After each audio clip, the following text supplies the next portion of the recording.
Let's dive into the nitty-gritty. Before we start, we should probably address. So we recorded this entire episode.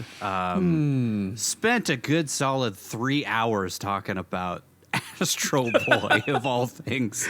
Yeah. Only to find out after we finished recording that Vince's mic was not recording the entire time. Yep. So we're redoing the parts that Vince is the primary speaker for, and then just cutting around him the rest of the time. I'm sorry, like, it feels a little empty without his beautiful laugh in the background. That's all I contribute, let's be honest. Him adding jokes here and there. There were some good jokes that I had to cut, unfortunately, but I was not about to redo the entire Astro Boy, and it was mostly Nigel and I's parts that we had recorded, so we're just going to redo, we redid the synopsis, now we're going to redo Act 3, so just so you know why Vince isn't talking for 90% of this episode. That's why. I have a feeling this is going to become our highest rated episode. This will be the one. This will be the one that breaks through. This breaks through. Now we'll throw it back to past Nigel, Vince, and Patrick. Well, more Nigel and Patrick. Yeah. Astro Boy from 2009. Got to make that caveat because there's like 400 adaptations of this thing. Was released on October 8th in Hong Kong in 2009. That was where it premiered, and then it was released in the States October 23rd, 2009. Weirdly, we'll get into it, but these Japanese adaptations, like the U.S. ones specifically, of Japanese stories and IPs, do really well in China, which is weird to me. And they always bomb in Japan. That's not weird. That part. They do really well in China, do really bad in Japan. But I'm sure Japan was like, why would you redo that? Right. Yeah. With a bunch of stars that we don't care about. Yeah, I guess. Yeah, it's true. Yeah, they don't even know who half these people are. Yeah. It had a budget of $65 million, which is a lot for some Ant Bully style animation. That's $15 million more than USS Indianapolis. Yeah. Wait, true. $25 million more. Yeah. Yeah. And it grossed $42 million worldwide. Animated films are like printing money, and somehow this still did badly. It's just kind of a surprise. I mean, it's not a horrible film. It's just not, I don't know. Yeah. There's nothing to really pull you in, and I think it suffers from, like, other people have adapted this type of story so many different times that it almost feels like Astro Boy's ripping off other things, but it's really like Astro Boy was the thing that everybody ripped off. The Seinfeld effect. This was directed by David Bowers, who is mostly known for being an animator and storyboard artist who got his start on Who Framed Roger Rabbit way back when, before working on Danger Mouse. He ended up joining Amblimation, which is Steven Spielberg's animation company, though DreamWorks is also his, right? Yeah.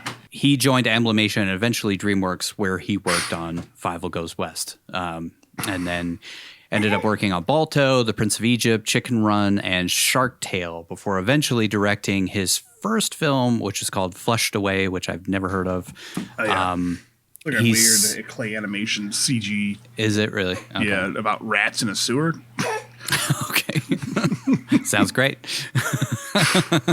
Mm-hmm. He's since gone on to direct 3 of the 4 Diary of a Wimpy Kid live action films, which now they're doing animated versions of those stories. This was written, of course, it is loosely based off of the Japanese manga of the same name by Osamu Tezuka, which ran from 1952 to 1968, which is way earlier than I thought it was. I think we talked in the last episode where I was like, I think it came in the 80s, but that's because there was a cartoon in the 80s, which I think was like a reboot of a cartoon that they made in the 60s. So it's been around forever. I'm guessing the 60s cartoon is where Cage first first found out about it. I can't imagine him somehow getting a hold of manga Japanese Astro Boy comics, as much as he probably would claim, like, oh yeah, that's where I discovered it. Yeah. I went to a bookstore and I found some Japanese manga when I was 8. Like, no, you did not. I was hanging out with Crispin Glover, and we were looking for the. I was gonna say the new Talking Heads, but that's too early. We were looking for the Talking Heads, and we just were reading Astro Boy, and it was a great time. I'm guessing he watched cartoons, and then eventually he started reading the manga. It just seems to track more with what, like a normal human would have in their childhood. Especially back then. Like, I don't think the manga probably wasn't even like in America at the time. No, I would imagine it would have to be imported. Mm-hmm. And I can't imagine a little kid importing that. Anyways, this adaptation was written by David Bowers and Timothy Hyde Harris, who is a BAFTA-winning writer responsible for some of the best comedies of the 80s, including Trading Places, Brewster's Millions, Twins, and Kindergarten Cop. And he also wrote Space Jam. None of those feel like Astro Boy in the slightest. Yeah, it felt like it was just trying to suffer from doing way too much. And I think that's what a lot of, like, I guess nowadays superhero films, I think sometimes unfairly get lumped in with, like, origin stories being too burdened with all this kind of setup and crap. Yeah. And it definitely felt like that. You have to cram, like, multiple years worth of storytelling into 80 some odd minutes. Yeah. And it works with varying results. I don't know. It works and it doesn't work. I feel like it's just really paper thin throughout. And everything just kind of happens to make the next thing happen. This was, of course, shot by no one, but they did have a visual effects supervisor who was cinematographer Pepe Valencia. That or the Always Sunny Pepe Lives, Pepe Silvio or whatever. Yeah. That guy? Yeah, that guy. He has supervised the visual effects on other things and has done other tasks, not just visual effects, but he worked on Starship Troopers, Godzilla, The Aviator, Superman Returns. I'm guessing he was responsible for that bullet hitting the eyeball shot that everybody hated or loved from that. And a couple of great Uncanny Valley motion capture films, The Polar Express and Beowulf. God, those things are so unsettling. They kind of played around with that back in the 70s a little bit. Like, I remember, I think it was the Lord of the Rings animated film they did, like live action capture, and then they drew over the frames. Yeah. And it was so like unsettling. Yeah, rotoscoping. Yeah. I did not like it at all back then. And then Spielberg was like, I can fix it. And then no, didn't fix it either. This was edited by Robert Anish, I think is how you say his name. Mostly worked in animation. After this, he went on to edit Hoodwinked 2 and the TV show Final Space, and most recently Wendell and Wild, which I have also never heard of. Anybody see any of those? I don't know. I heard the like first Hoodwinked I've heard of. Yeah, at least the first Hoodwinked I've heard is written really well. It looks really bad, but like the animation's horrible, but the movie's supposedly pretty good. I don't know about the sequel. Let's see how the editing was. I don't know. Mm-hmm. There's certain films that I'm just so happy that we'd never have to watch. Like there's these ones that we're forced to watch for this show, but then we like come across things like Hoodwinked, and I'm like, oh, thank God Nick Cage isn't in that. Yeah. Music by John Ottman, who I feel like we've talked about at some point, but he did the score for The Usual Suspects, which like Moon is another soundtrack that I've had in the background, like for when I work, I like to listen to soundtracks and stuff. The Usual Suspects soundtrack has always been a favorite of mine.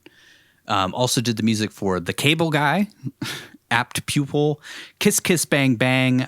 Did a handful of X-Men movies. There's just kind of a random smattering of different X-Men movies.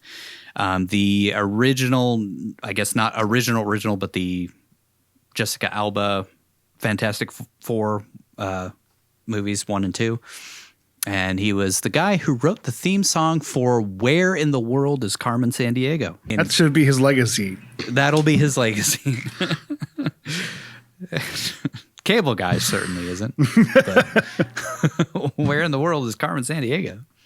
Though I will fight anyone to the death. Cable Guy is a fucking amazing movie.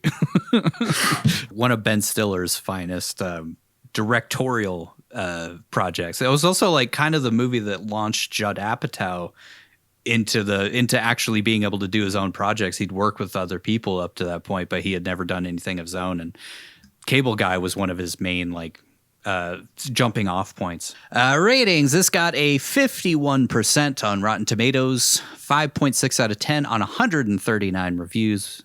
I feel like all the animated films so far have had a very healthy sample size of reviews. So I feel like they're a lot more accurate than some of the films that we've done. Yeah. Audience score is a 50%, so right there with the critics. Metacritic 53%, noticing a theme. Middle of the road film.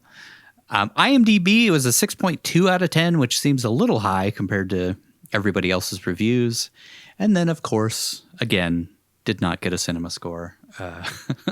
As most of the films on this season have gone, we have not gotten very many cinema scores. It's not great. It's not terrible. It's just kind of forgettable.